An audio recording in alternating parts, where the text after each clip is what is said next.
Hello, this is Lucinda Nord with Indiana Association of United Ways, also the State Set-Aside Chair for the Emergency Food and Shelter Program, welcoming you to this webinar that we're calling the EFSP for Newbies and Refreshers on this hot and sunny or cloudy day, depending upon where you are in Indiana. But summer has welcomed itself back to Indiana, and we are glad that you could all join us today. So with us today we have by the end of this session, what we're hoping is that we will be able to give you a quick update of what EFSP is, what is your role and responsibility, whether you are a local administrator or a board chair, a local board member, or a local recipient organization, what is the current status, what are the expectations in this new environment that we're living in with the federal government and budget cuts and just increased scrutiny, and then we'll have some best practice exchange toward the end of this call. So because we're recording it, what we'd like to do is to focus the first few minutes just on some of the fairly standard information about EFSP, and then we will move into more of the Q&A and questions and discussion about current challenges that we're facing. So I encourage you, hopefully you received this morning the PDF of the slides if you are the note-taking type, and then I encourage you to use the question box in terms of listing your questions, and we will try to get to each of those questions today. If we do not have the answers, or if you have a very specific question about your own individual jurisdiction, whether you are a local board member or a local recipient organization, we will try to get to all of those questions just a little later today.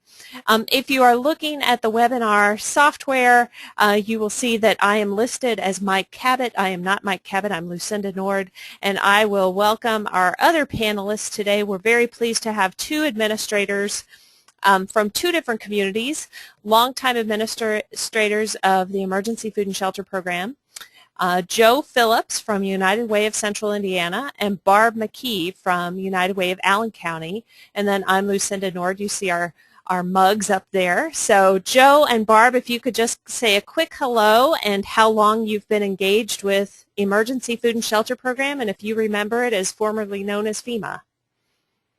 Joe? Yes, good morning. Joe Phillips here. I have been involved with EFSP, starting with FEMA, since 2009 here at United Way of Central Indiana, Indianapolis. Great. Hi, this is Barb McKee, and I have been involved with FEMA EFSP for about the same amount of time as Joe has. Great. And we picked on them because they both administer quite a sizable amount of money. And in Barb's case, they have been both in the direct awards and in the state set-aside. And in the case of Joe, they actually, because it's United Way of Central Indiana and they have 6 counties in their area, they are involved in different levels and different ways in each of their counties. So he has a range of experiences.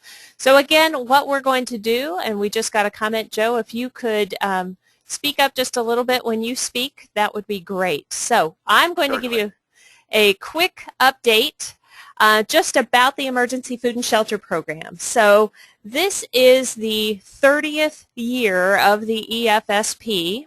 It's formerly known as FEMA, because Emergency Food and Shelter Program is actually administered through the Federal Emergency Management Agency in the federal government. It is for non-disaster assistance. So a lot of the folks on the street, a lot of our LROs still call this program FEMA, even though it has been called EFSP for a number of years. We are encouraged, very much encouraged, to use the language EFSP and Department of Homeland Security to reflect the new configuration at the federal government. EFSP is a partnership between many national organizations, including organizations like the United Way and the Red Cross, Catholic Charities, the Salvation Army, United Jewish Communities, the Council of Churches, and many others. Salvation Army is also a key partner. Each year, the federal government, often late, but the federal government issues an appropriation for a particular funding amount nationally. And then the national board, which is comprised of representatives from those national organizations, develop a funding model. And that funding model is usually based on some characteristics around poverty and unemployment, typically unemployment, because again, this is to provide immediate, urgent, non-disaster aid for emergency food and shelter, which includes things like rent and mortgage and utility and food assistance. So the National Board creates the formula that looks at all of the jurisdictions in the entire country.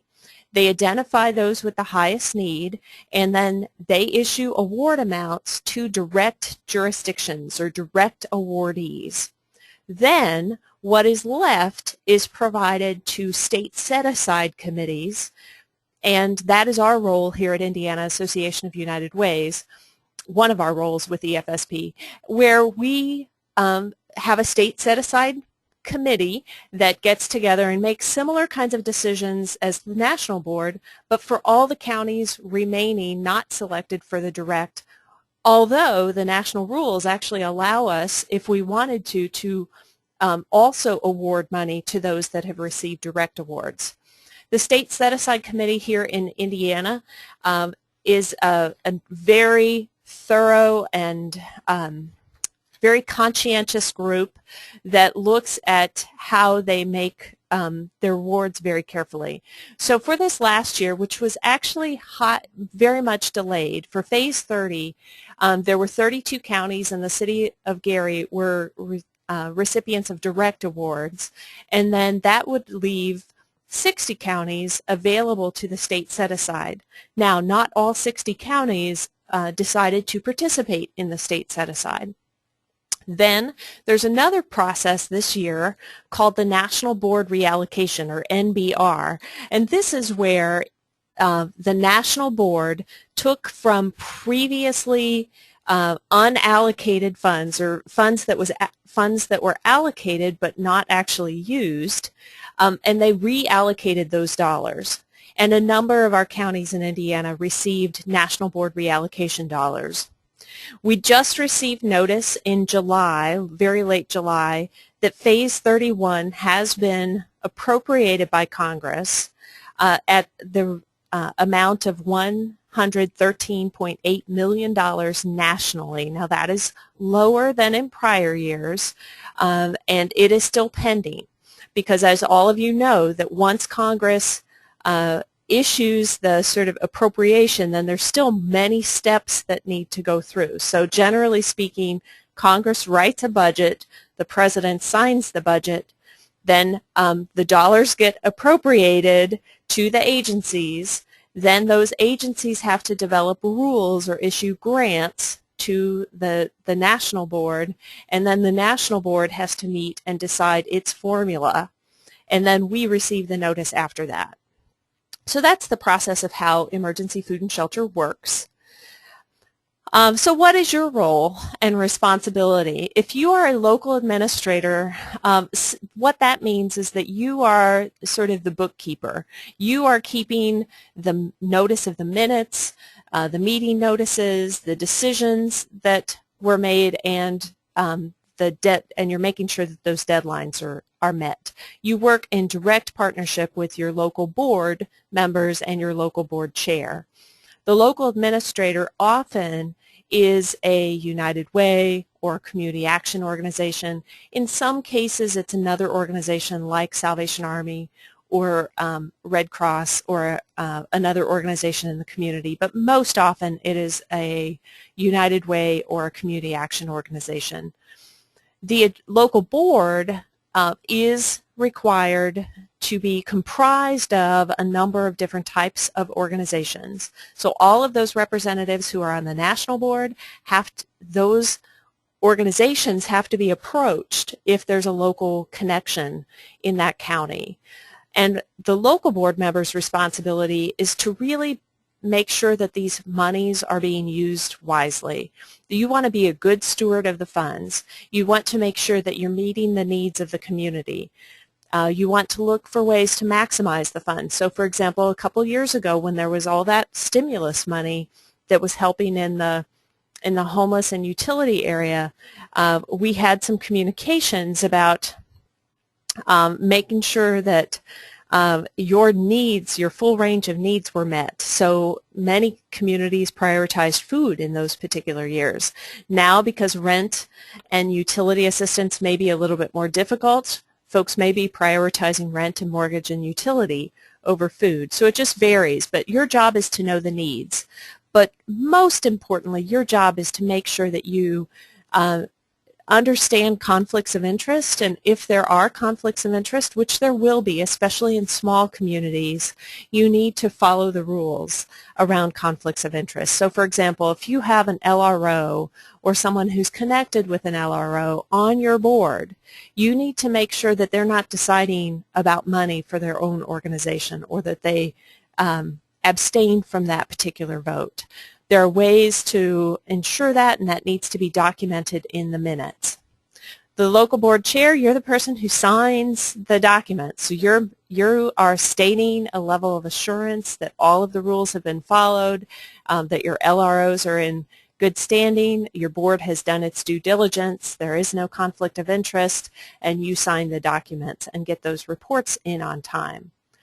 For the local recipient organizations, or LROs, on the call, your job is really to know and follow the rules and to make sure that you're using the funds exactly as allowed and that you're documenting that. Many LROs have had compliance issues because of the documentation issue, not because they were misusing funds, but because they didn't keep a particular receipt, or they didn't pay it the right way, or they didn't submit it by a particular deadline. So LROs really need to be very careful about how they use the funds, and always consult the manual or the guidance, or if you have questions, go back to your local board or your local administrator.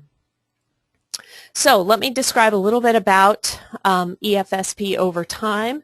As I mentioned, the amounts vary, and it's largely based on the level of unemployment and the level of poverty in our state. So in years that we had really high unemployment, you see around phase 27 and the ARA, which is the stimulus year, and phase 28, our EFSP amounts in Indiana went up to nearly $4.5 million annually for that year.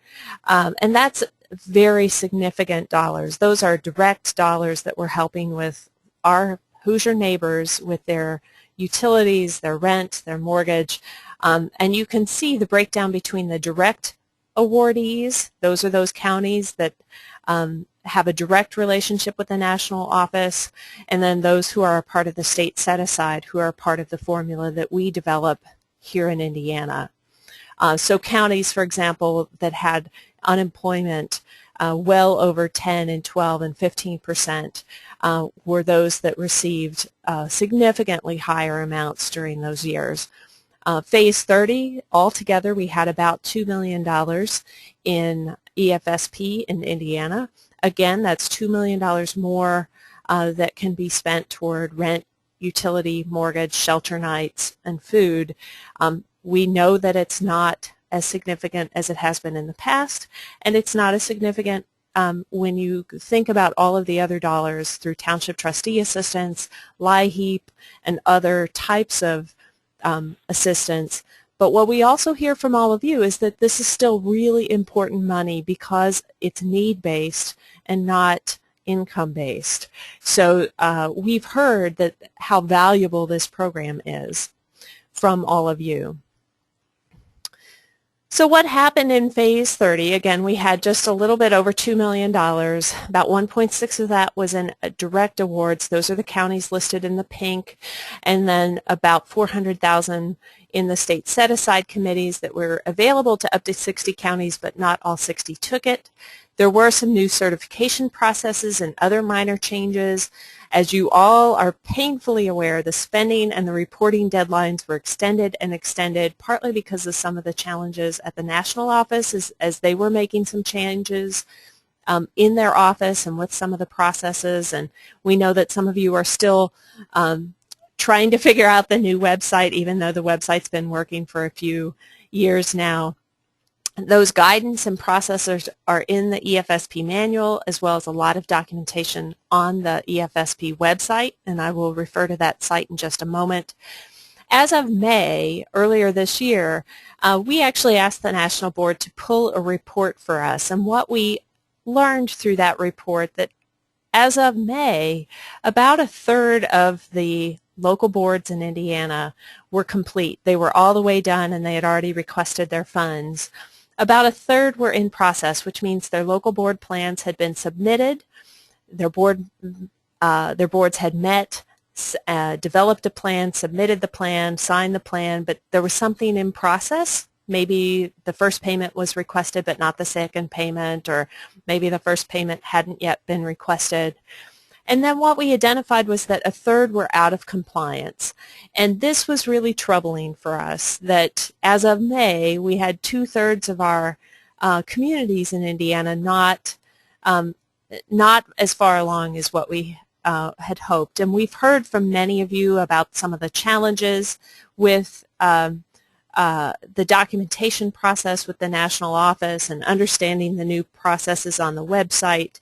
So this is not to criticize anyone. We're just admitting that there were all kinds of issues, but we want to let all of you know that we're trying to track that so that we can try to improve the processes going forward and really making tough decisions about whether we continue to support counties that have perpetual or what seems like perpetual compliance issues.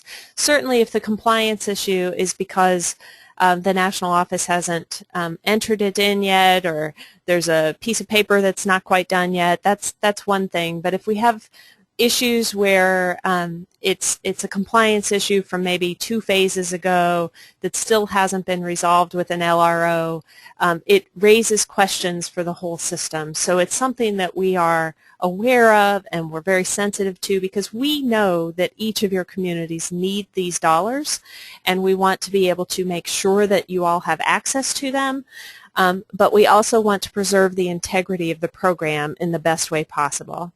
I've already described the National Board reallocation process, and this happens periodically when funding from prior years was not fully utilized and they're able to reallocate those dollars. So let me describe just momentarily the key decisions that are made here in Indiana. I've already illustrated some of them. The State Set-Aside Committee decides who is the chair and the committee makeup. We decide some procedural issues in terms of how are we going to communicate with all of you? What is the redistribution process if certain counties bow out after we make an initial formula? How do we handle local administrator changes? We've had a couple of you request, could we move the administrator, that means the person who keeps all of the books, from one organization to another? And we help with that. We also talk about what kind of future changes might happen with EFSP. What's probably most important to all of you on this call is that the State Set-Aside Committee decides the distribution formula and what are the thresholds, of course complying with the national rules, if any. And I will tell you that our State Set-Aside Committee in Indiana has had a preference, a strong preference, and a guiding principle that we want to make sure that every county that indicates a need for this dollar, even if the the amount for that county would only be the minimum threshold. Any county that can and wants to participate should be able to participate. I will let you know that other states have had the discussion and even made the choice to limit the number of jurisdictions that get funded and to really drive dollars to the counties, the limited number of counties most in need. In our state, we have identified that most of our counties have some level of need, almost all of our counties, and we want to make sure that it's available to all. At the local board level, you all decide who is your chair, what is the committee makeup. For example, you have to have those folks invited who are the designated representatives, but you can also add other folks to your local board. So if you have a local homeless coalition or a local financial stability coalition or a local ministerial association, we encourage you to invite those folks to your table. Your local board has to make the decision whether you want to be a board that meets twice a year or 4 times a year. You decide how you do your communications. Must it all be in face-to-face? Can you make votes by email? Can you have conference calls? All of that has to be documented in your minutes. You decide how to offer your redistribution process. Again, if one of your LROs does not maximize the dollars in time, how would you reallocate those dollars? You decide about how you would make future decisions, how you give a public notice, like for example, do you take the standard template and put that in as a press release in your local newspaper, as well as sending out an email distribution to all the potential LROs. And then in recent years, especially during the high peak need year around stimulus time, there was a real desire to make sure that other LROs were invited to be a part of the process. And that meant that if you needed to do special sort of recruitment and invitation to other nonprofit, human service, or faith-based organizations in your community, you were highly encouraged to do that. We know that with many local boards right now, with the shrinking dollars, it's really hard to encourage new LROs to apply, and especially with the complexity of the documentation process and just all of the processes. It's really hard for a new LRO, and some of you who are new can probably attest to that. Your local boards will also make decisions about the distribution of funds based on what the local needs. Again, you need to be able to justify, why are you giving, of your $10,000 allocation, why are you giving 25% to food organizations, or why are you giving 50% to your shelter? You need to be able to justify why you're making your distribution in the way that you are. Is it based on the needs? Is it based on other cuts that are happening in your community? Is it based on the number of people being turned away? Is it based on other funding that, like we talked about during the stimulus time, that certain other organizations were well funded and didn't have a lot of needs? So you need to be able to justify according to your local needs, not just based on some formula, but locally, what do your organizations need? And then you need to, that usually comes down to 2 different decisions. One is, which organizations do you select to carry this out? And then secondly, a lot of local boards will make a decision about what percentages of the funding will go to the different areas, shelter, rent, utility, food, and so forth. Those are decisions that need to be documented in your minutes, and again, if there are conflicts of interest, you need to have those folks abstain from those decisions. And then lastly, the local board is responsible for reporting to the national board and to the local board about the activities, about the decisions, and then about the outcomes. So the local board is responsible for collecting some of that information in terms of those final reports. This next slide shows you the makeup of the State Set-Aside Committee. I probably should have had this earlier in the presentation, but our State Set-Aside Committee is the group that makes the decisions about the formula at the state level. And again, you see those designated representatives from Catholic Charities, from Hunger, from Red Cross, from United Way, from the Jewish communities, Salvation Army. And then we have some other experts like Connect to Help, which Ann Hartman from Connect to Help is a data analyst who really studies needs and resources in the state. So she's a great addition. We also have a representative who represents the sort of what would be the equivalent of your ministerial associations at your local level. So we're very pleased to have a great state set-aside committee who really deliberate on behalf of all of you, the important decisions, and our advocates. The other piece of their work and our work here at United Way is that we are advocates for this program to help continue the program year after year and to try to make improvements in the program. So at this point, I've given you a little bit about of the background about EFSP, and now what we'd like to do is to have Barb and Joe give you, just describe for you their own examples, and I'll start with Barb. Talking a little bit about how they run the Emergency Food and Shelter Program in Allen County. So Barb? Okay. Of course, you know, we post a notice in the paper like we're supposed to, and we actually use an online application called CTK. So any of the agencies that are interested in applying for funds will go into CTK and fill out an application for us. Our board members then can go in, review the application. On their review form, they can actually score the agencies who have applied in the different areas.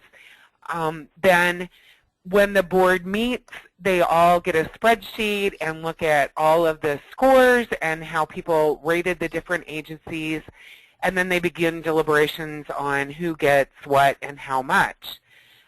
Locally, our board decided that rent and utility assistance would be our first and foremost concern.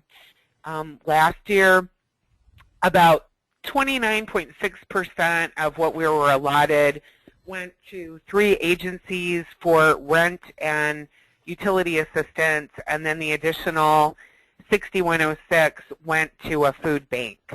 Our board meets twice a year. I have really great agencies. Unfortunately, we have received such a cut that we're only currently funding 4 agencies now.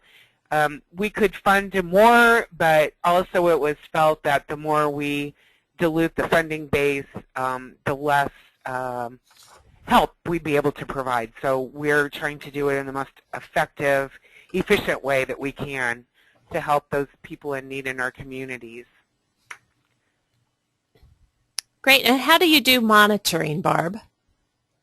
Monitoring, you mean with the agencies? Yes, with the LROs. And how they're, you know, since we only have 4, it's not too difficult, and most of them stay in close contact with me. We work together to try to get questions and issues resolved. You know, I'll be honest with you, we all kind of struggle with the website, and we also all kind of struggle with the timeliness of information sometimes, or we feel like we don't know what's going on, and so, you know, they'll contact me, and I will call Tony and ask the appropriate questions. We also stay in contact by email quite frequently. So if I know that deadlines are coming up, or I want to remind them, you know, hey, we're getting to the end. I want everyone to make sure that you've got all your money spent. So we do a lot of communicating by phone and by email. Super. But it's not as hard for me because we don't have near as many agencies as Joe has, for example. Okay. Well, good transition. So Joe, how about if you tell us a little bit about how you work in Central Indiana? Certainly. Again, to all of those on the phones or participating, thank you so much. Here in Marion County, I work with not just Marion County, but I work with 2 other counties. That would be Morgan and Hamilton County. So I answer to 3 local boards. In Marion County, we have 17 LROs. In Morgan County, I have 5. And in Hamilton County, I have 2. We also, through those local boards, basically do the same as Barb in Allen County. We send out to all prospective LROs, particularly those who are interested first time, in a news announcement, letting them know the amount of dollars that have been allocated to that particular county, and we give them a deadline date for submitting an application. Unfortunately, our application is not online, so we mail the application mail it or either send it by email to new and potential LROs. If you served as an LRO the previous year, you will receive an electronic copy of the application. We give them a deadline date to submit the application. Once the application has been submitted, I will develop a spreadsheet with critical information that is shared with the local board members, telling them the name of the organization that has submitted to be an LRO, the amount of money that they are requesting, the type of services that they will be providing those funds for. And then I also do a spreadsheet that shows all of the LROs, the amount that they are requesting, and also showing the dollars that we have received through the national board. Once we do that, we contact Connect to Help and ask them to provide us a spreadsheet or an analysis or quarterly report, whichever, that shows the top critical needs in our counties that we service. Based on those top critical needs, the local board will then make the decision of which they will fund. Historically, in Marion County, it has been rent and utilities, and then food banks. Hamilton County has totally been rent and utilities.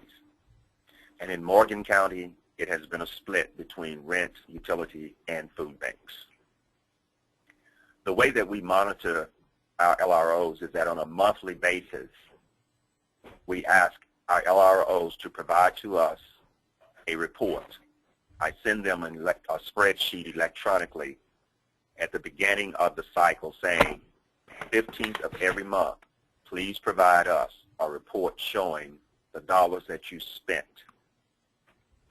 That way I am able to report to the local board the number of dollars that have been expended and what is remaining. If we are 30 days out before the end period of our spending date, the local board in its minutes have already reported that they will make the reallocation of funds if an LRO is not spending the dollars.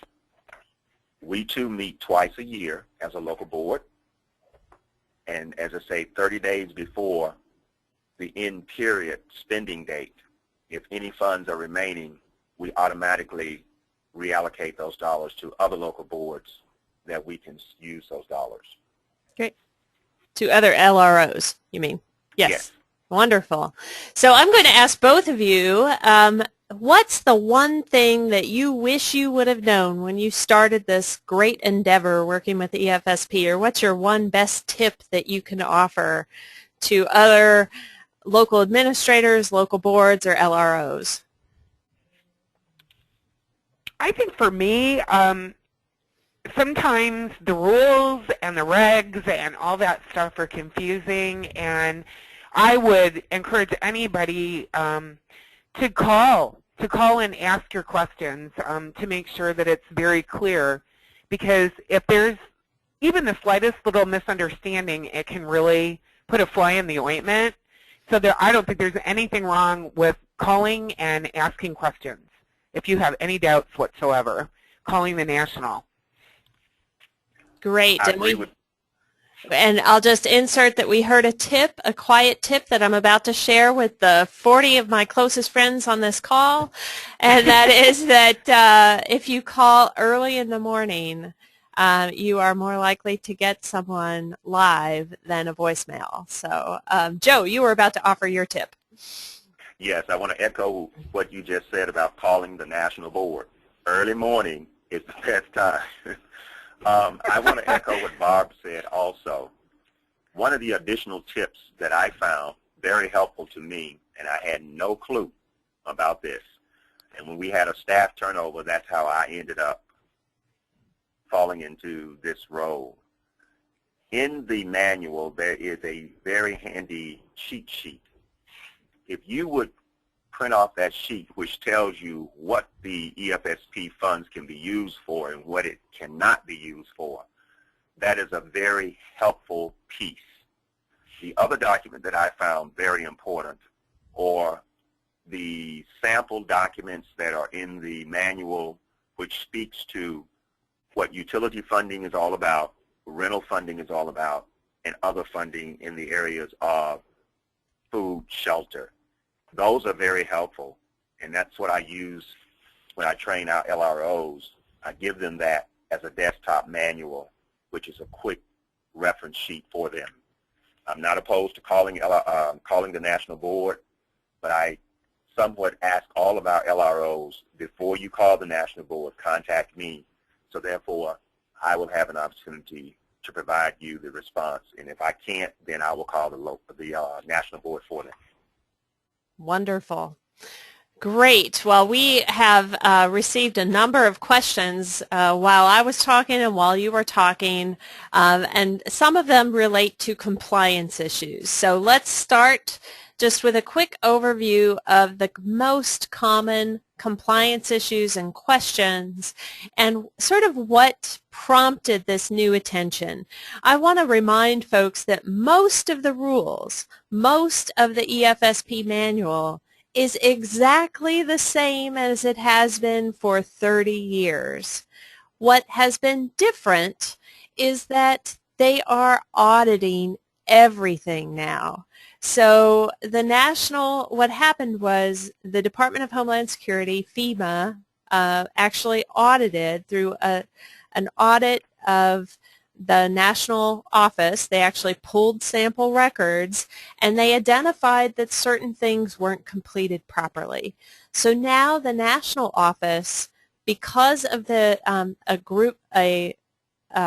act of Congress called the Improper Payments, and I'm forgetting the I, Act, there are new levels of auditing that happens during the process. Most of the time we think about audits as sort of after the fact, and now they're actually checking documents, and that's why you're feeling those delays.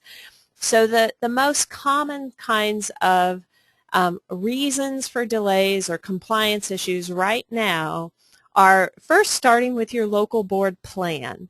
When you submit your local board plan, you need to ask yourself, does my local board actually reflect the required seats? What we identified was that the national office is actually checking. If you say there is no Red Cross person available in my county, and the national office looks up that there's a Red Cross that covers your county, they're going to mark you out of compliance because you did not invite that local rep from your local Red Cross. So you need to make sure that your local board reflects the required seats, that there was actually a quorum at the meetings. You can't just have all your decision making made with 2 or 3 people if your board is 8. You need to make sure that the public notice was actually provided in the paper or via email and that it was documented. You need to have a copy of that, and they will look at that. They will ask and look at your minutes to see if conflicts of interest were disclosed. We know, especially in many of the rural communities in our state, the LRO is on the board. That's natural in a lot of communities. But what's not natural is to not disclose that that is a conflict and that that person should not be making decisions about their own funding. That needs to be made by the board. That's why there is a board. And then were your documents signed and filled out and filed appropriately, and do the minutes reflect all of the decisions? Like you heard Joe and Barb say that in the process of their board meeting, as they're making decisions, they go ahead and document how we will make subsequent decisions, that we will be able to make decisions via email, that we will reallocate on a percentage basis if by certain dates certain dollars aren't expended. They document all of that in the minutes. The next reason for compliance issues with the LROs is that largely has to do with allowable expenses and the reimbursement processes. You need to look at that list of what's allowable and what's not. It's very specific, especially around rent and utility and how food purchases can be made for food pantries or food banks.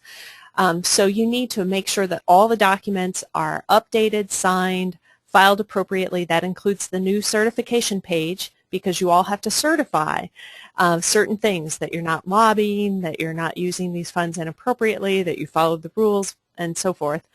And then you have to make sure that you are filing the appropriate paperwork by the spending and the reporting deadlines. Now, we recognize that those spending and reporting deadlines have been extended and extended, and sometimes they'll print a reporting deadline, but the report won't be available online. We recognize that. That's something that we at Indiana Association of United Ways and the State Set-Aside Committee, we can't control that. And they do make net allowances at the national office for that. But as soon as it is available and when they post a deadline, you need to follow. We do have a question. I'm going to read some of the questions and ask our panel if they could respond. We have a number of local boards that only have one LRO, so that poses a challenge if there's a compliance issue. We have a question of what happens if an LRO has not taken care of their compliance issue and they owe money back. So this is one of the challenges, that if an LRO has been received a letter that says, you know, we see that in phase 28 or phase 29 you didn't submit this proper documentation, or in the process of an audit they pulled a record and see that the documentation did not meet the rules. The obligation is either provide the documentation that shows that it was in compliance and by the rules, or pay the money back.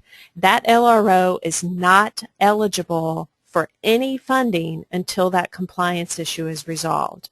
The same thing applies for local boards. If a local board has a compliance issue, it will not be able to draw down any of the dollars for any of the LROs or for the administrative cost, which is very small, admittedly, until compliance issues are resolved. So that's why it's so important to resolve a compliance issue. If you are on a local board, please do not issue new awards to LROs with outstanding compliance issues, because it won't be met. You won't be able to maximize those dollars unless you are aware and have been told by the national board that the compliance resolution is in process, and it may just be a simple documentation piece. But if it's an issue of paying back money, you will want to make sure that you are maximizing those dollars. So I'm going to pitch that question without identifying any specific cases. Barb or Joe, do you have any suggestions or examples about compliance issues and how to get those resolved? This is Joe Phillips. I do. Lucinda, this is Sharon Bailey. I was able to join the call.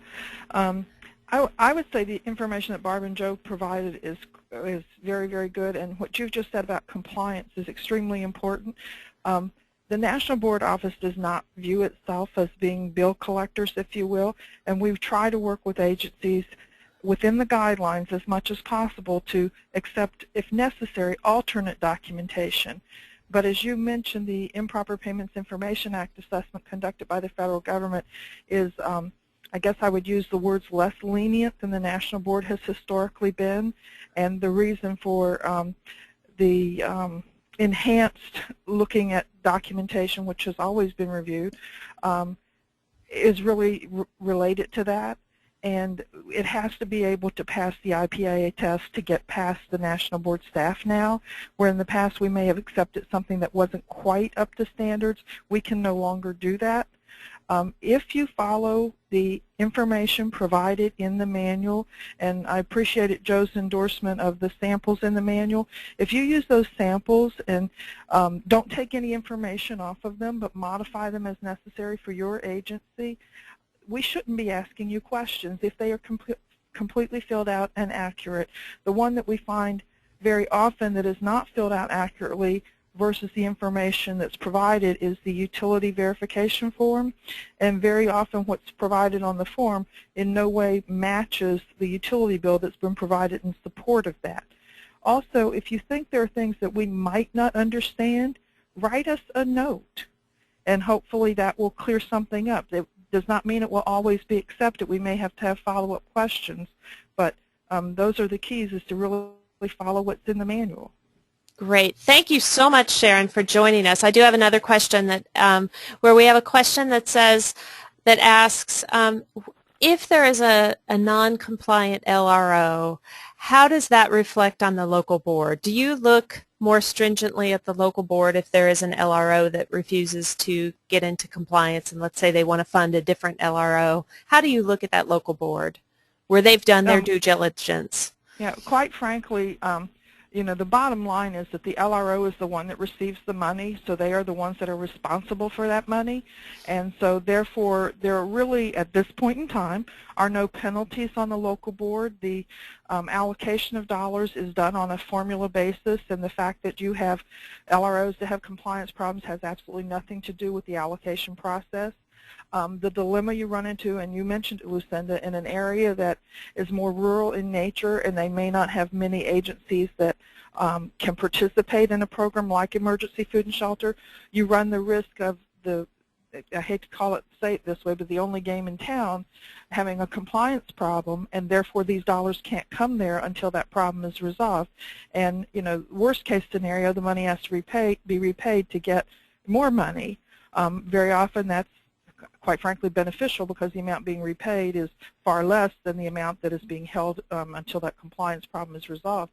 I mean, local boards, and both of your Joe and Barb talked about monitoring. Local boards really are responsible for monitoring the agencies, knowing what their spending patterns on. I like Joe's monthly report, and also, you know, visiting the agencies to make sure that they're, you know, following the guidelines, that, you know, they're giving out nutritional food. I mean, things like that are important for the local board to know as well. But at this point, no penalty to the local board. The problem is if you don't have any other agency that's able to be funded in a small place. Thank you. Are there any other questions? I'm asking folks if they can submit their questions via the chat, or if you wanted to raise your hand, I would be able to. Are folks seeing my screen?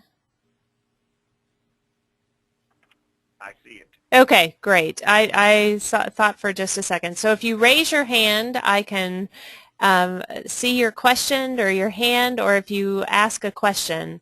We had some questions about Barb's form, and we will ask for a sort of print version of the questions that are on her online form. I'm looking through other questions. I would be happy, Lucinda, to scan it. Great. And then you can just email it out to the participants. Great. And we do have a number, as we've offered before, whether you are a state set-aside jurisdiction or a direct jurisdiction, if you have an interest in a sample document, whether it be a sample press release, a sample application, we do have a number of samples that we would want you to modify for your own local needs. But if you are new especially, or you're worried that you haven't been in compliance before, we have some samples. So we have a question. What if we don't receive the money for this phase 30, before the spending deadline? What if tell us, Sharon, if you could clarify a little bit about the spending deadline, especially with these current, the extensions that we've had. The National Board has always granted the extension to the end of the calendar year because technically every year of this program is a federal fiscal year, October 1st to September 30th. But since about phase 5 or 6, the National Board has allowed the extension to the end of October, November, or December. Unfortunately, as the funds in terms of timing has become, I guess you would say, less reliable, which Lucinda said state set-aside can't take care of that, National Board can't take care of when the funds come. That's driven by Congress.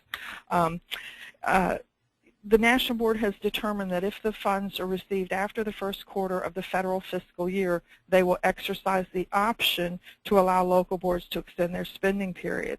Each local board needs to make that decision on an annual basis, and I would recommend that to some degree you do it in consultation with the agencies that you're considering funding, because their spending patterns, use the example, the wintertime is the greatest need for utilities.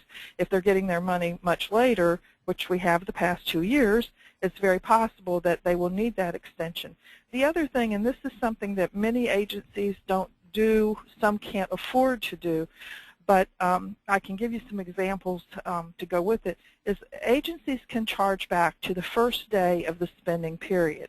If your spending period last year ended on December 31st for phase 29, which would have been December 31st, 2011. The first day of your phase 30 spending period technically was January 1st, 2012. You didn't even get awarded money if you received a direct allocation until November 26, 2012. And if state set-aside was give or take about a month behind that, depending upon individual states. I know Lucinda had Indiana in here early. It's real hard to think about charging back in some conditions because all of your funds you receive are restricted in some way. But if you have funds that are not restricted, your general fund, money that good-hearted citizens have given you, the church collection plate, as I often say, and you use that to do things that you're funded for under the Emergency Food and Shelter Program when you don't have emergency food and shelter resources, then you can charge those expenses. You have to do bookkeeping within your own organization and ensure that you've got that up to snuff for auditing standards, whether you have an external audit or if you have an internal audit committee, depending upon what your level of funding is. You need to make sure you do that. But my example I use a lot is, suppose you're a food program and on average you buy $500 a month of food from the food bank. Well, in the course of a year, that's $6,000. Your award from Food and Shelter is not even half that, maybe, or a third of that.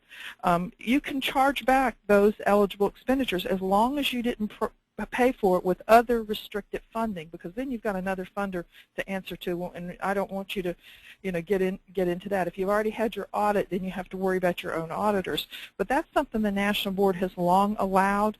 Any expenditure during that entire spending period, and because of the last couple of years and the timing of funding, some local boards have spending periods that are literally 16 to 18 months long because of when they end at phase 28 or phase 29, and then what they did for phase 30. Some have stuck with their original spending period. The other thing to remember is emergency food and shelter funds are supposed to be supplemental funding. That gets further and further, I think, from the truth for many agencies as funding in many areas has decreased. But if this is the only thing keeping an agency's doors open, a local board should not be funding them. They should be looking for other ways to have that agency participate.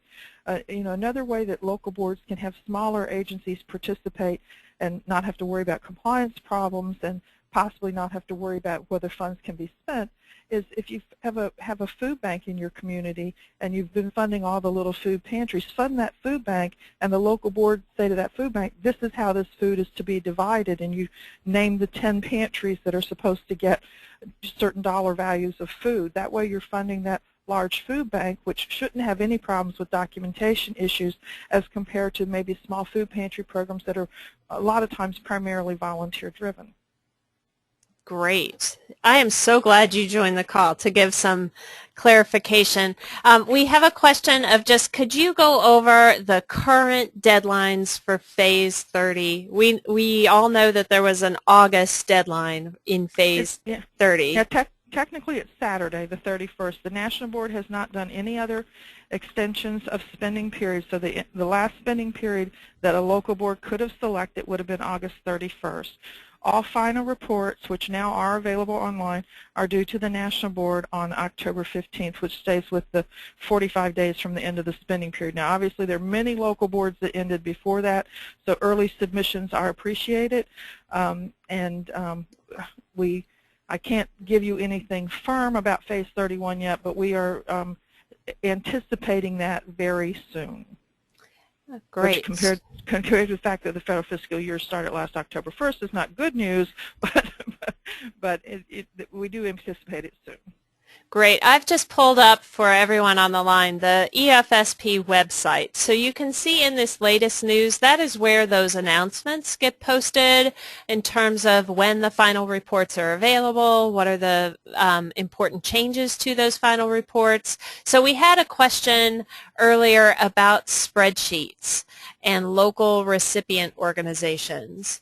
Let me find the question, or maybe Sharon, if you know that that's a frequent question. Oh, yeah, that's the big one right now. Okay, so can you explain a little? Yeah. The spreadsheets, quite frankly, are a direct result of the Improper Payments Information Act. The Improper Payments Information Act, like I said, is a little bit more stringent in what they look at.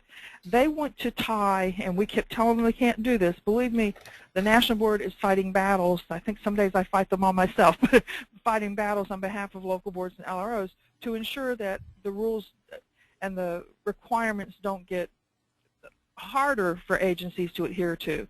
The spreadsheets, the IPIA testers are trying to take a discrete expenditure that we've made, providing you a first or a second payment, and then looking at your documentation that is in here and saying, well, this ties to this check or this ties to this check. We keep telling them these are supplemental funding. You can't tie it necessarily to a discrete payment each time. I mean, some of your agencies, use, a portion of each invoice from the food bank is coded emergency food and shelter. Some of you pay specific invoices with emergency food and shelter and, use up the money. Many of you that help with utilities, you look at all of the different things you can help a client with and where you're going to get the pockets of money to put that full picture together for them. So you might be using LIHEAP dollars, you might be using whatever the name of your local energy provider's share program is, and you're using emergency food and shelter dollars. So we try to fight that battle, but the spreadsheets are a direct outcome of that. They have been required for IPIA for the last 3 years in the categories of rent, mortgage, and utilities. And then we have required them just last year for rent, mortgage, and utilities at the national level. Believe it or not, it helps greatly in the review of that documentation. Sometimes it helps explain that piece of paper that wasn't quite understandable without the spreadsheet. But the spreadsheet is simply a listing of your emergency food and shelter expenditures. And it doesn't really matter what program category you're funded in. There are samples on the website of the spreadsheets. They've been there since last November when this was announced in the key changes and clarifications. It was included in the Phase 30 manual, but apparently people either missed it or forgot about it in the rush of trying to get their board plans in. But it really is a listing. So if you're getting money for rent, mortgage, and utilities, for your rent mortgage, you will have a listing of the checks that you wrote, that any portion of them was emergency food and shelter to help a client with their rent, and then you have the client name that associated with that.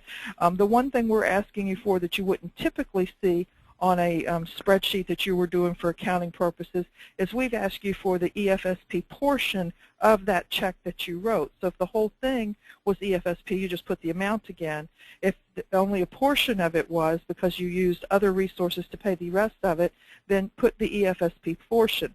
The EFSP portion of the checks is what you should add up to enter into the category on the final report, because that needs to match. Whatever the total of the EFSP expenditures on the spreadsheet should match what you've written in for, if you will, other food on your final report, and then obviously it needs to balance to your full award.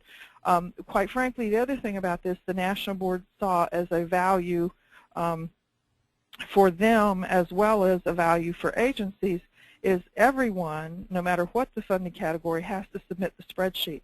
But there's a far lesser number of LROs this year that are submitting the documentation the actual invoice and the proof of payment to this office with their final report. And so we see that as being beneficial, because that way you don't have to do that extra Xeroxing and sending it in here. The thing I would remind you of, though, is even though you don't have to send us the documentation, you still must maintain that documentation according to EFSP standards should it ever be requested. And it could be, if we have to do IPIA again, keep your fingers crossed that we don't this year.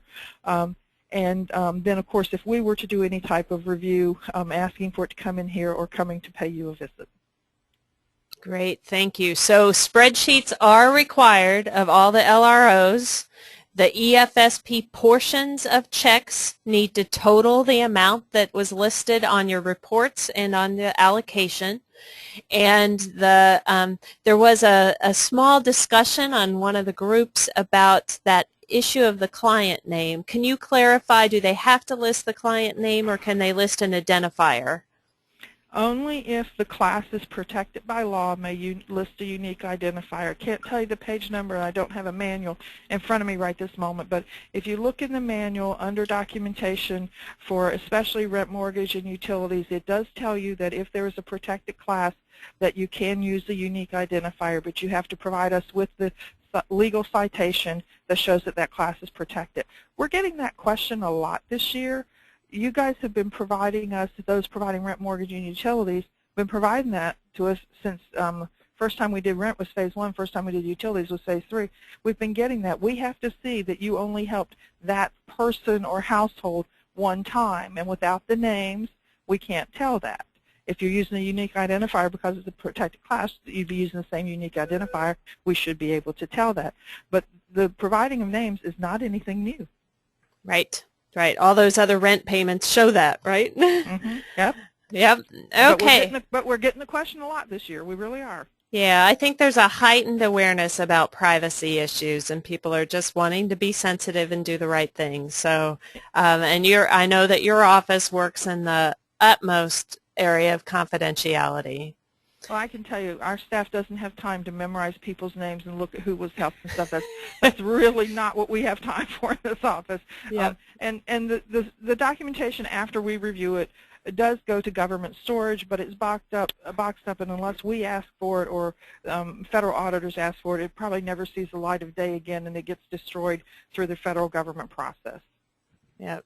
I have described visiting your office as like the images that folks have seen when the media stories about the VA with the piles and the mountains of paperwork. Yeah, most of our piles right now are related to IPIA, and you can tell they're related to one another because the top sheet is color-coded, so that tells you which year's IPIA it is. Oh, wow. We've just got, no lie, we have just gotten permission to file away anything and send it to storage that has been now considered proper, but the improper stuff we still have to keep. So it's going to go down, Lucinda. Next time you're here, maybe it'll be down. Great. Well, let's look ahead. And you are, I'm sorry, go ahead, Joe. Yes, I wanted to make one point that Sharon highlighted about the spreadsheets. Also this year, we have to do a spreadsheet for the admin piece, which has never been done before. That is correct, and believe me, I fought that one. I don't see the point in it for as little administrative cost as local boards receive.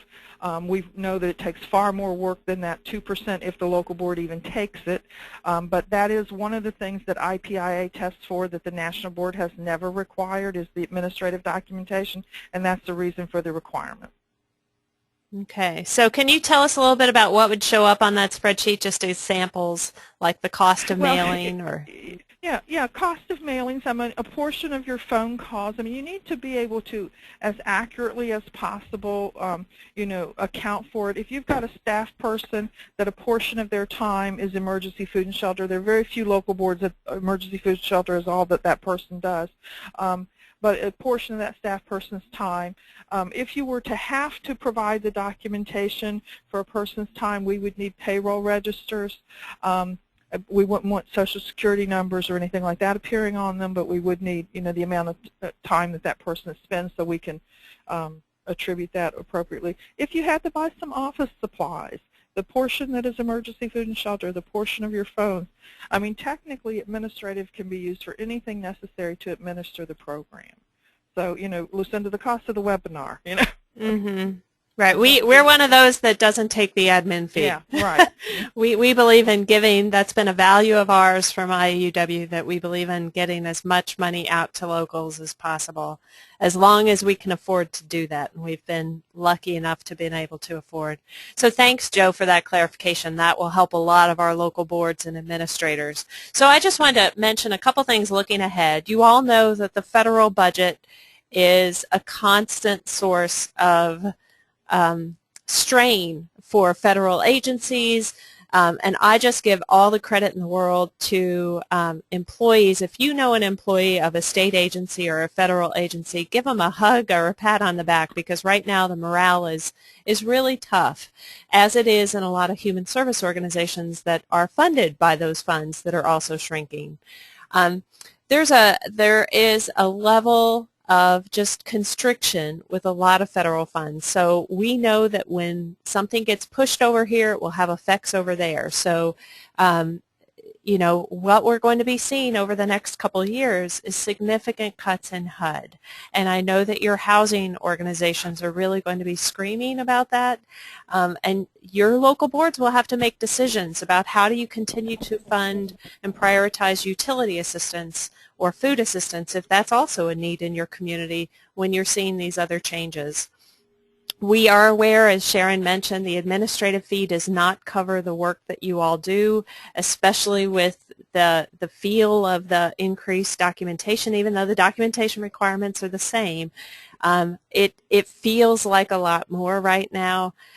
There's nothing we can do to change that administrative fee. So we recognize and acknowledge that some of your local boards have made the decision to opt out. And we prefer knowing that up front so we can maximize those dollars someplace else. If your local board is at that sort of minimum threshold, or you decide at a local community to say it's really not worth our effort, we know that there are lots of other organizations in this state that would love to have your money. So don't hesitate to, if your local board or your LRO needs to back out, do it early so that we can make sure that all the dollars that are designated for Indiana stay in Indiana.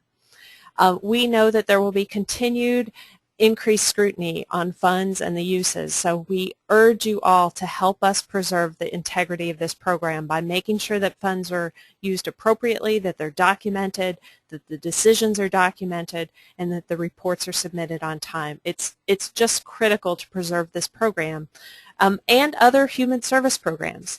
Because if there's a black eye in one area of the type of human service, emergency service funding, it really has other repercussions, other effects on others.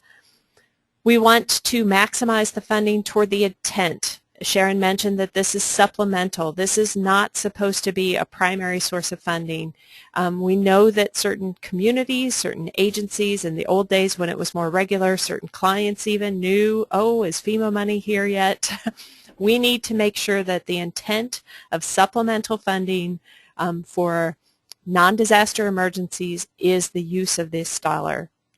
Earlier in the session, I talked to you a little bit about some of our values at the State Set-Aside Committee, that we really want to make sure that all counties that have needs who are able to use this dollar have access to it, and we want to continue that practice.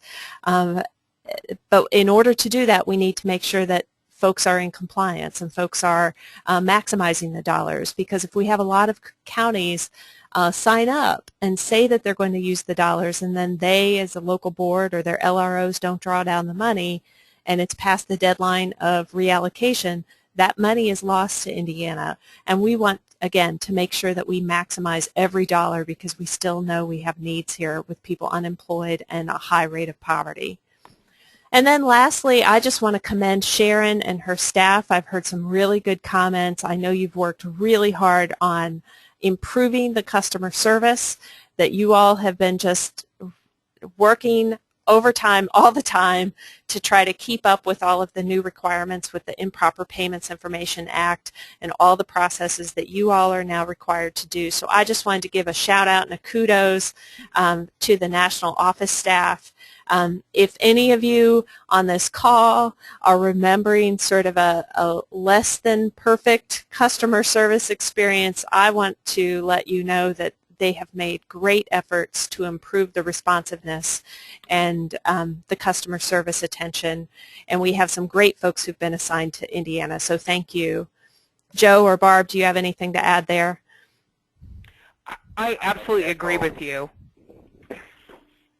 Well, I can say from the staff standpoint, I appreciate it, but the last 4 years since we got that extra money in the stimulus, the phase AR money, have been, I can tell you without a doubt, the busiest time ever in this program, except maybe phase 1 when we didn't have a piece of paper and had to start it all from the ground.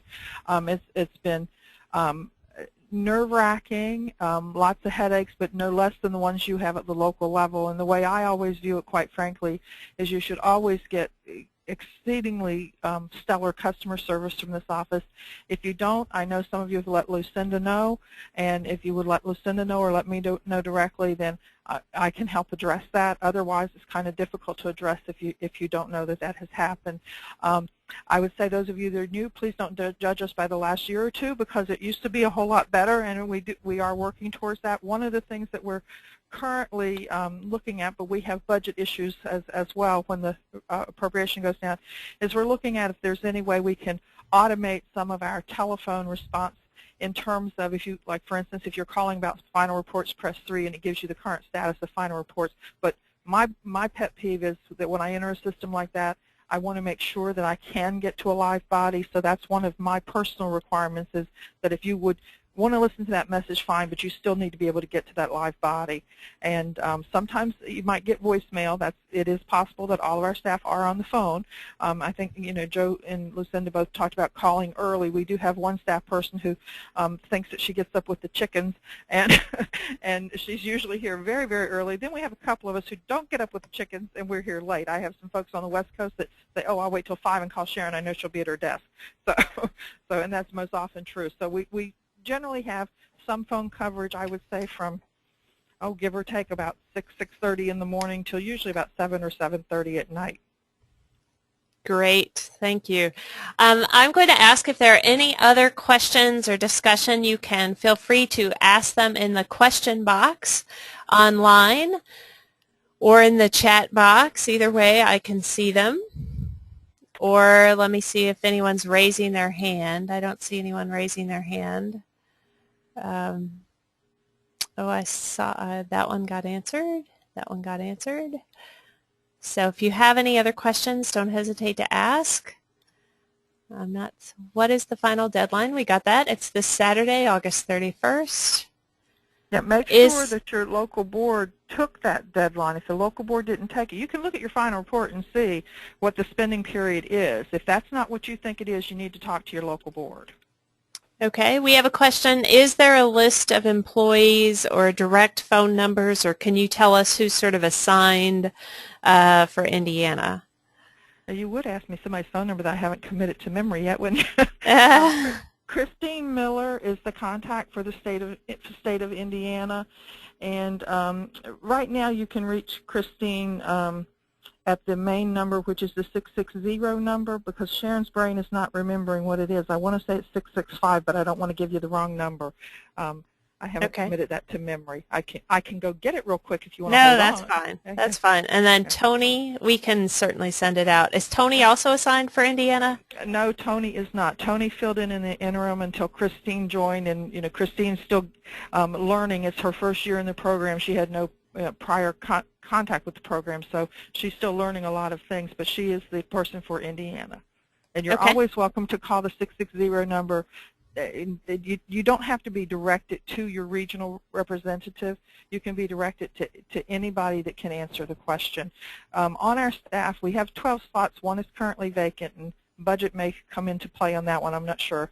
But of our staff, I would say that by and large, I would say 7 of us can answer any question that you have, and some of the others are also a couple new people, so they aren't up to speed on that, but hopefully by the end of this reporting cycle, they will be up to speed on everything because they've been through the board plan process. Now they're going through the reporting process.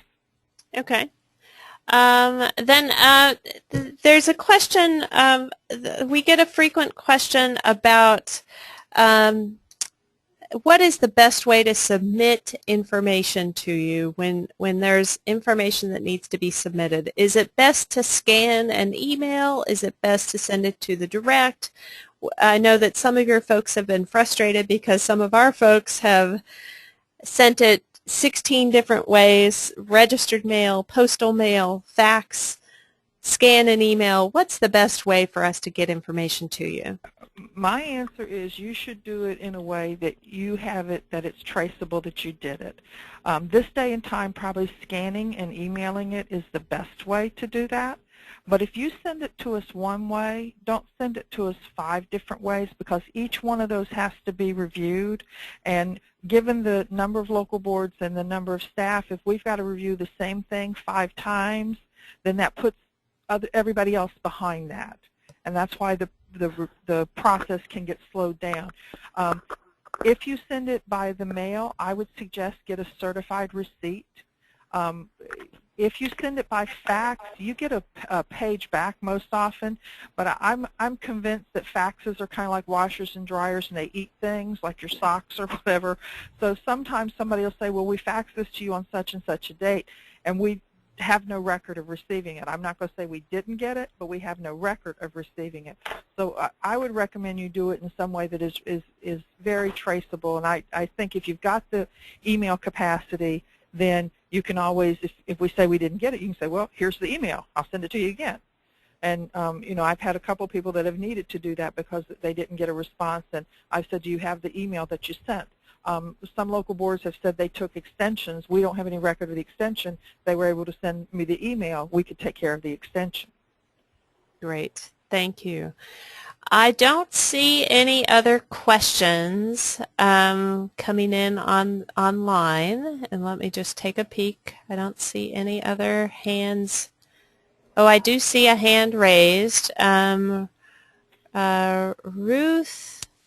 Ruth, I've got you online. Can you speak and ask your question? I think you just speak into your computer. Okay, maybe not, or maybe she can ask via the, I don't see. So maybe we'll get that question from Ruth.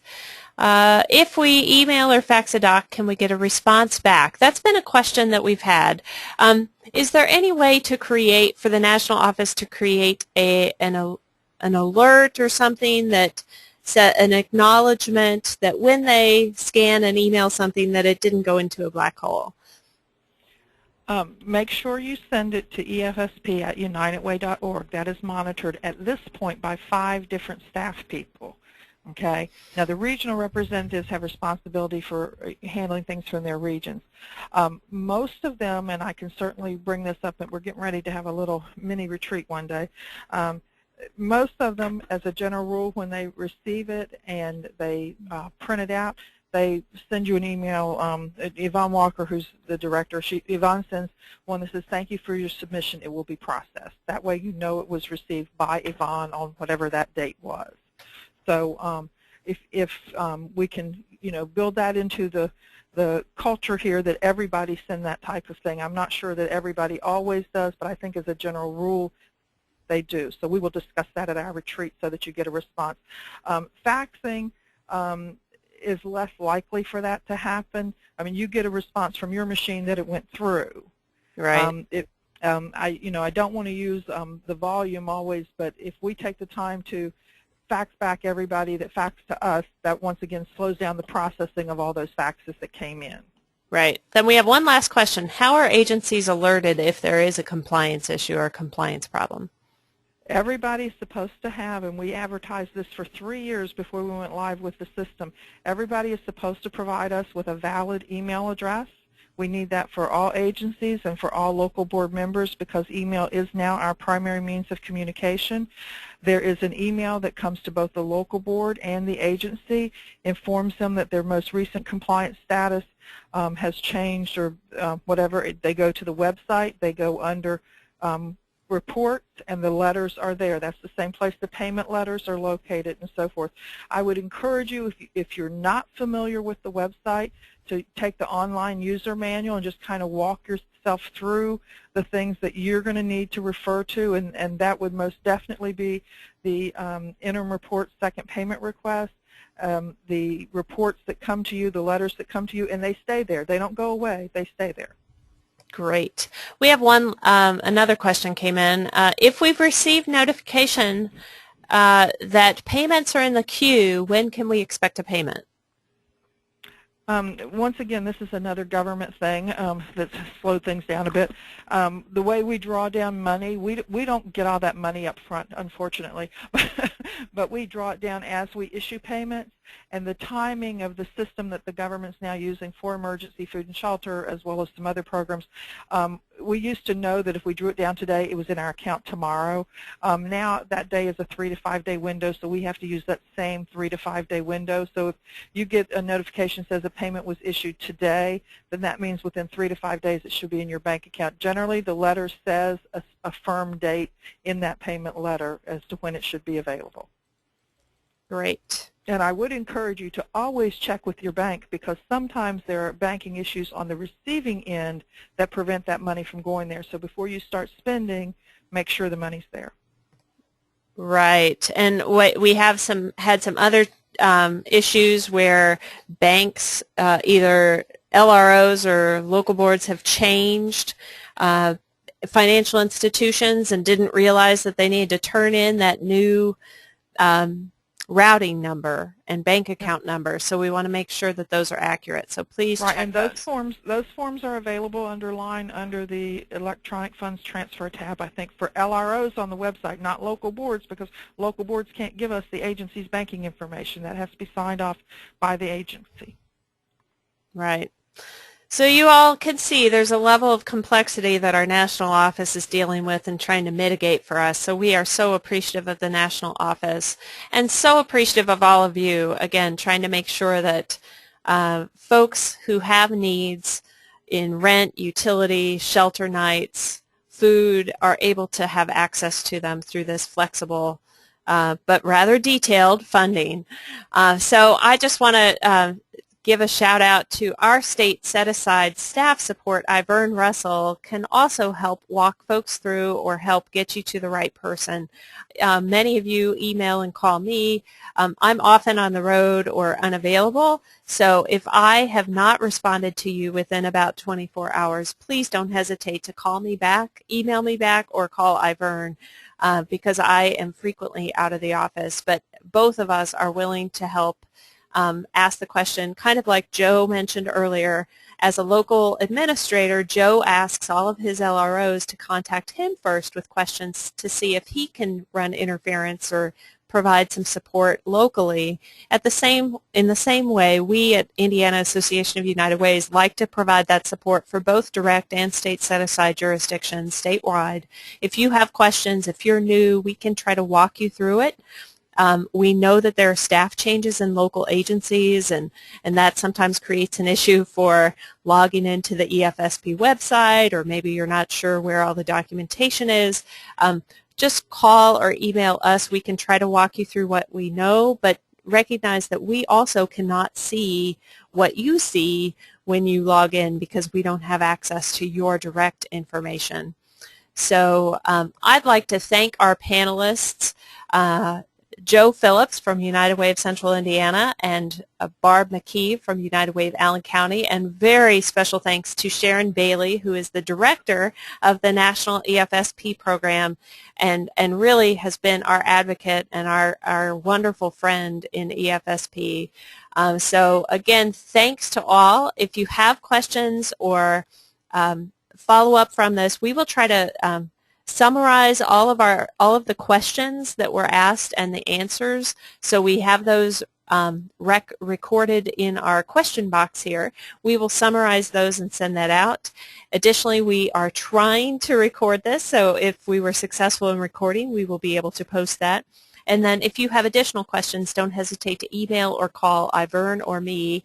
And then if you have a specific need to hurry it up and get those spending done by Saturday, feel free to call the national office. So is there anything else to add from Barb or Joe or Sharon? Well, Cindy, the only thing I was It's going been to my add, pleasure to participate. you had on your slides, and I think I missed part of it, but the funding for what will be Phase 31 should be coming shortly. I just can't define shortly at this point. And then the other thing is that Phase 32 would be technically beginning October 1st of this year, but the government hasn't passed the budget. However, the President's budget has remained consistent. It has $100 million for emergency food and shelter. However, both the House and Senate versions of their funding bills right now have $120 million in it. So really, you need to kind of pay attention to that funding cycle at the federal level to know what the funding for this program will be at this point in time, which I know Lucinda does. Yes, that's one of our roles as an advocate. So thank you for mentioning that. Again, we're a little behind. Phase 30 was from fiscal year 2012. Phase 31 was this current fiscal year. So we're just about to hear an update about Phase 31, which technically would end next month, but there will be extensions. And then Phase 32, which technically would start October 1st, will follow that, assuming that there's a budget that's written and approved and signed by the President, approved by Congress and signed by the President, and then allocated by the Department of Homeland Security. Right. So, Barb, do you have anything else to add? No, I think this has been really good, Lucinda, and I appreciate you putting it together, and I think Sharon's insight and information has been great. Great. All right. Well, thank you all. I'm going to conclude this webinar, and we will be following up via email. And if we'll also survey all of you to see if we need to do maybe another one of these more periodically or more specific about specific examples, because there was a lot of question and answer about the specific examples that Joe and Barb were given. So thank you all. Have a wonderful rest of summer, and get that spending done by Saturday and your reports in as quickly as possible, even though the reports are due October 15th. Thank you all. Thank you. Bye-bye. Thanks. Bye.